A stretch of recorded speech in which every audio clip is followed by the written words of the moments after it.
Today we spoke to the CPP community about the Trump impeachment inquiry, and we also provided them with documentation of correspondence between Nicholas A. Mitchell and the Democratic Party after they subpoenaed him for documents concerning the Ukrainian phone call. Here's what they had to say.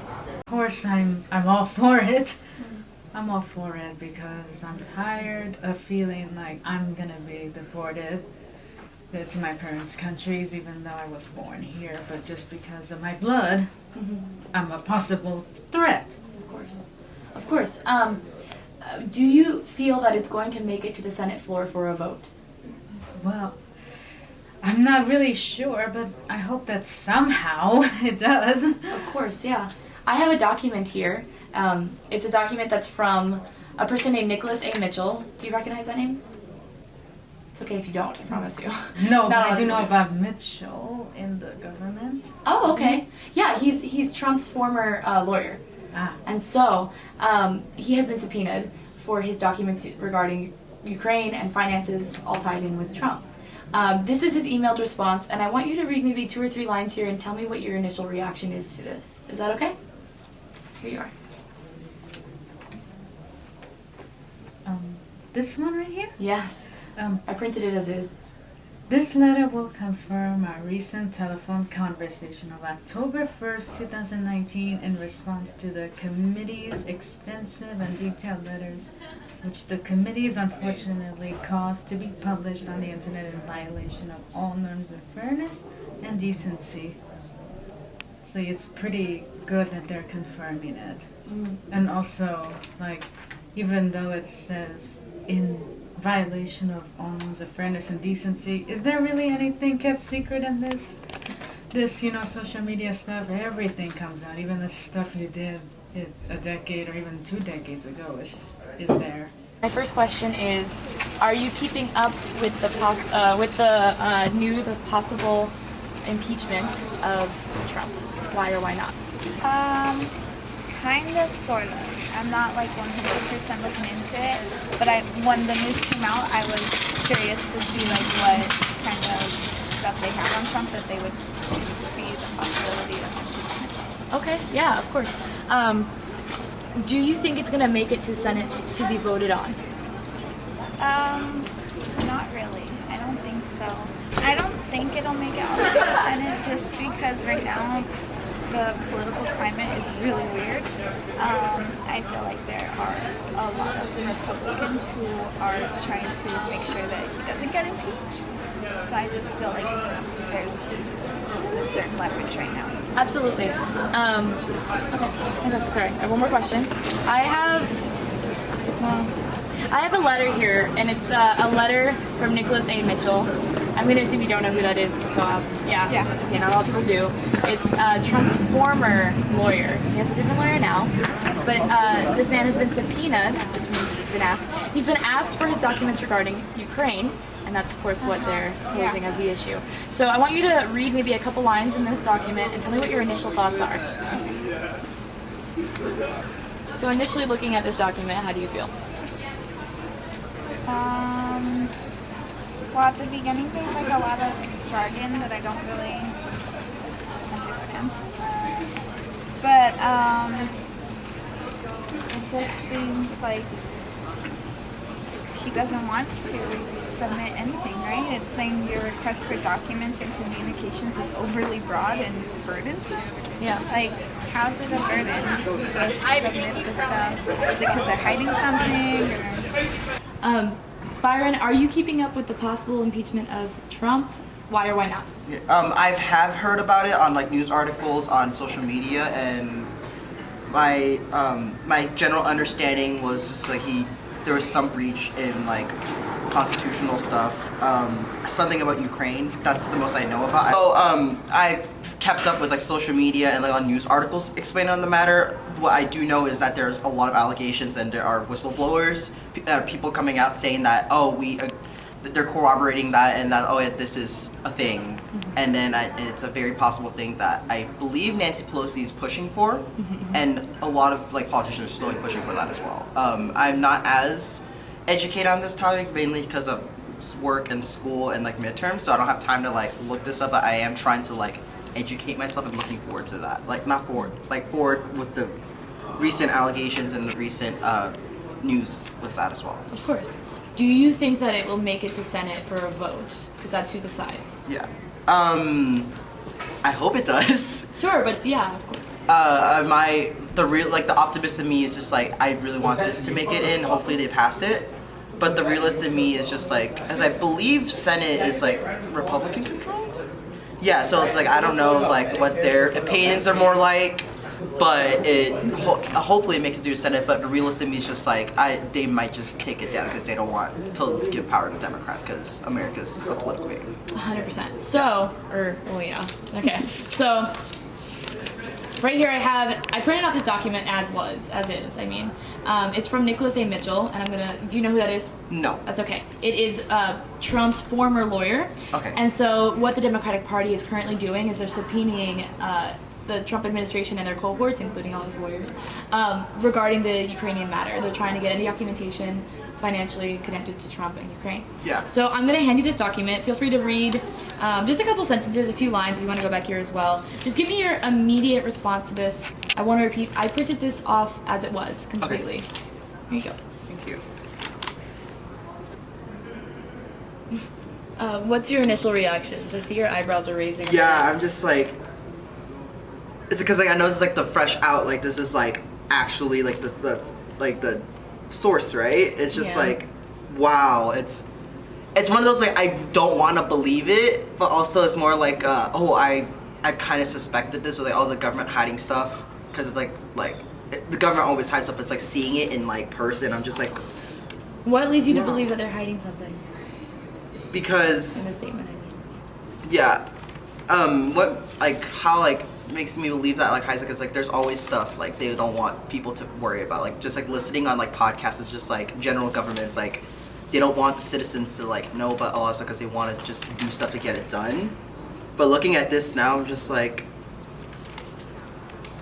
I really hope it's like some justice. I really hope it makes it to Senate because this stuff needs to be like heard. Like every single person in this country needs to know this stuff because it's like, it's whether you like it or not, like you're living in this land that like these rules govern you. You need to know what's going on because you have a say in this, and it's like thinking of just like it's more like enforcing the fact that people need to vote because it's like the only reason why these people are in power is because we voted for them, and if people just don't vote, then these people stay corrupted with power. You know. Do you think it's appropriate for somebody in that office to use Comic Sans during a government correspondence? No. No. Why not? I think, in my personal opinion, Comic Sans to me looks very cartoonish. It doesn't look as like professional. It's not like I'm saying like, oh, it has to be like Times New Roman, but it's like you can use Arial or Calibri. You don't have to use Comic Sans. Okay. It just looks very unprofessional in my opinion. You keeping up with the impeachment news? Why or why not? Yeah, so I mean, since the election, that was something that was on the table. I thought that's going to happen eventually, but it's been a lot of talk. It didn't happen originally, and now I think it's kind of a perfect timing for the Democratic Party to do it. I don't think it's going to go anywhere, but I think it's a perfect timing for it. Why don't you feel it's going to go anywhere? So it's like when I look at the trends, when I see why this is happening, I think it's more of a publicity stunt. When you look at it, I mean, yes, there are grounds for it to happen. But this late into the presidency, while the elections are going to happen next year, I think this is just something that the Democratic Party had to do, due to the fact that kind of like all the Democrats have been thinking about, okay, like we didn't have the Senate, we didn't have the Congress, now we do have some part of the Congress now. And then this is the part that we want to see the Democratic Party get something done. They haven't been doing much, but finally we got something done, and they're doing that to make a statement that, yes, when we get elected, we're going to get things done. And this is kind of like part of that happening, because to be honest with you, I'm not all for it. I don't think the impeachment is the answer right now, just due to the alternatives. I always look at the alternatives. If not Trump, who's next? Then we're going to have Mike Pence, who I really don't agree with his ideologies. When someone who agrees with shock therapy when it comes down to homosexuals and LGBTQ community, I think that's just, I don't know if I can say that, but it's just messed up, you know, like, so when I look at the alternative, I think I see Trump someone who even the Republican Party doesn't really stand behind him that much. But then I see Mike Pence, who the Republican Party does stay behind him. now we have someone who's gonna get things done, and it's gonna be worse. So I don't like the alternative. I think this is a perfect publicity stunt, but it shouldn't happen just because of the alternative. I want Trump to be the front runner for the Republican Party, just so Democrats can take back the White House. That's just my opinion on that. Of course. We have, it was a release statement. It's actually from Nicholas A. Mitchell. Do you know who that is? I don't. That's okay. It's Mr. Trump's former lawyer. Okay. And so yeah. he's been subpoenaed. Okay. He's been subpoenaed for any documents regarding like Ukraine and Okay. anything to do with the financial status of Ukraine. Okay. Mr. Yeah. Trump. I want you to quickly take a look at his letter and give me your initial reaction to the letter. I just like the unfortunately caused to be published on the internet kind of thing. I feel like what a president does, like especially like we have the presidential archive, so whatever happens is public knowledge. And I like how they would go like it's unfortunately on the internet, so that's kind of interesting to me.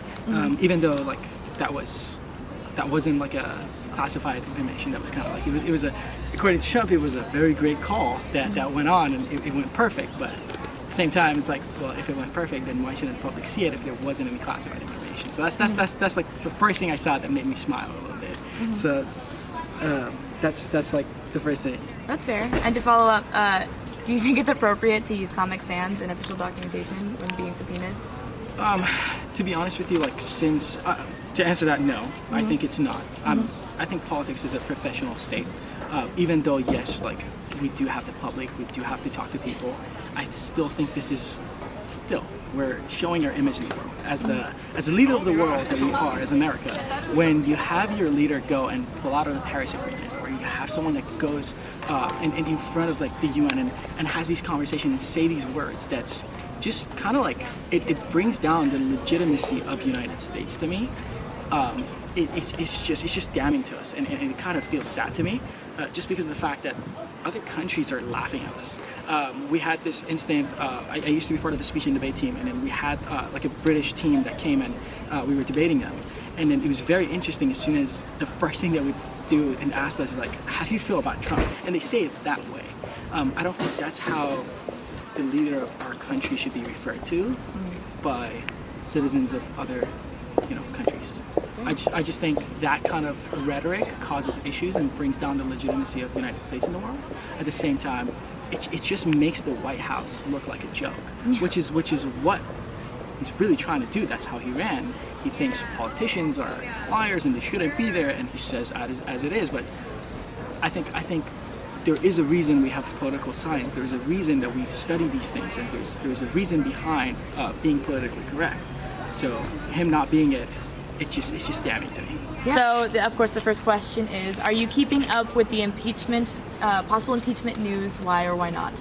I am keeping up with it because I'm right now in a very relevant study of it for constitutional law. Obviously, we get a lot of back and forth between the separation of the branches and who is able to delegate like powers back and forth, and who has the say so. It's been a lot of debate in our law classes, particularly on whether it's a good jump for the Dems to move forward with impeachment through like such a transitional part in the political process. Okay, yeah, fair enough. Sorry. Do you feel that it's going to make it to the Senate? I think history sets precedent for this particular, like any other case. The first time this was happening, it